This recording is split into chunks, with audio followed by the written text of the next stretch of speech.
and the old, aged fellow by the name of Magnus. So have we got any two characters that come here? They come. Alright, here we go. We have Uthar. Wave your hand, Uthar. Which one's Uthar? That's Uthar. And the other fella is a rather more mature, experienced, old, any of these words? McManus rather. Yeah! Now our story is going to be about these two men and how they got along or not. But before we do our story proper, now as I said, the Isle of Man at this time, there's these two big men on the island, and it's not really big enough for both of them. But at the moment, as it was in Uthar, I believe, lives in South. I think he's from somewhere around about Castletown, and McManus hangs around about somewhere in Ramsey. So that means you can boo both lots, really, if you peel, can't you? Now, our friend Uthar, the younger, more dynamic of the pair, he was very keen on improving his lot in life and getting a bit more money, so he was happy to go out on raiding. And at the time our story starts, he's taking his men, getting them into their ships, ready to raid. I think he's either, whether he's going to England, Wales or Ireland, I don't know. Which way? Should we go to Ireland? No, it's that way. Do you know a rowing song? A nice Viking rowing song?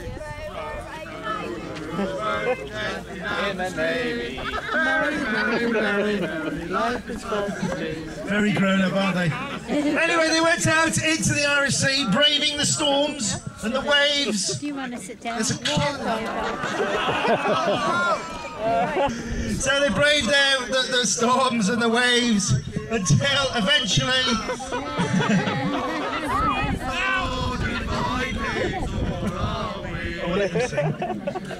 eventually they got to Ireland. They struck land in Ireland. Struck land. Now we're going to leave them in Ireland for a moment. We're going to have them back shortly. So in special effects team, don't go too far. They've got to get back to the Isle of Man yet. Meanwhile, our friend McManus over there he is, the large gentleman, old gentleman, stout gentleman, mature, ripe even. Like some men have 6 packs, I've got a keg. Whilst Uthar is away, of course, he's got the opportunity to get around the island politicking. Now, we don't have any politicking in the Isle of Man anymore, do you? Or do you? Are you still doing it? Yeah, I think you've been doing it this morning, haven't you? Anyway, he's away doing his politicking, and he manages to get himself elected, perhaps that's not the right word, appointed, chosen as the chief of the whole island. So, isn't that good? Yeah, good for him. A northerner. Which part are you with? Anyway, whilst Uthar was away on his expedition, word reached him that his arch rival had taken advantage of him and was made chief of the whole island. So, of course, Uthar had to get his men back in their ships. Hang on. It's a bit rough today, we're not going. You're not going today? Okay. You sure? Okay, let me know when the weather calms down. Very calm now, right? Okay, get on your boats then. Get on. Now, whilst we're talking about that, he's coming from, if anybody who wants to buy a ticket, it's only 120 quid or something. No, it's more than that, isn't it? It's a huge amount of money. Don't know why there's any Vikings here. Right, they're in the boat. Oh, across the Irish Sea. They're rowing quickly across the Irish Sea, braving the waves.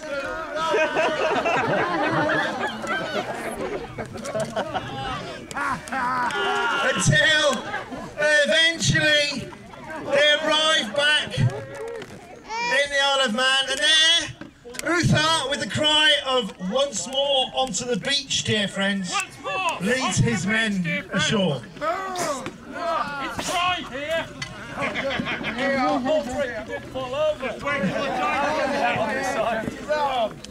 Now, of course, he led his army up from Castletown, seeking out McManus. Uthar seeking out McManus. McManus, hearing that he was coming, has led his army out. And legend has it that near here, I believe, I could be corrected, but I've been told that there's a place called Santoit, There's so many pronunciations. If anybody wants to pick up a new one, let me know. They met near here, near Peel. Or it could be anywhere on the island. Apparently nobody knows where it is. It's one of them. They eventually met and, well, I presume they had a little chat. You can have a little chat?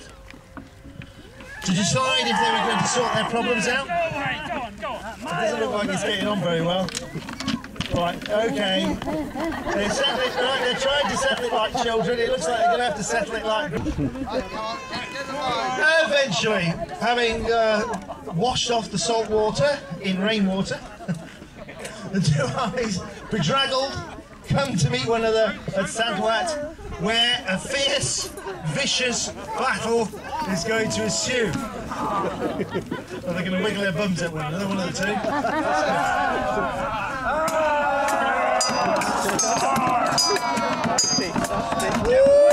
Now, during the course of the battle, both leaders are at the centre of the action, leading their men on bravely. But tragedy strikes for McManus. When a fierce, vicious, nasty Castletown person lunges at him, wounding him severely. Bravely fought on with him. Okay, and such was their bravery that one of the men of the North, one of McManus's men, maybe it's because they've been sojourning in Ireland, took this as a ghastly blow and decided to run away. Leaving Uther. And of course the local women thought that was cowardly, so they started throwing bread rolls at them. And drove them back to the battle to do their duty with their lord. He doesn't pay us enough for this. Now all these rocks that they're throwing at one another are made out of bread. If anybody wants to taste one later, I wouldn't recommend it. Oh, the ladies are more of a threat now than McManus's army, is that it? Anyway, having been driven back to their duty, the warriors continue their fight. This time, McManus and Uther seek each other out in the centre of the fighting so that they can start settling their differences man to man. And both of them managed to inflict such severe wounds on each other. Both of them inflict fatal wounds that they collapse together in a heap. The armies now have no leader. What are you going to do? Oh, they don't know what to do now.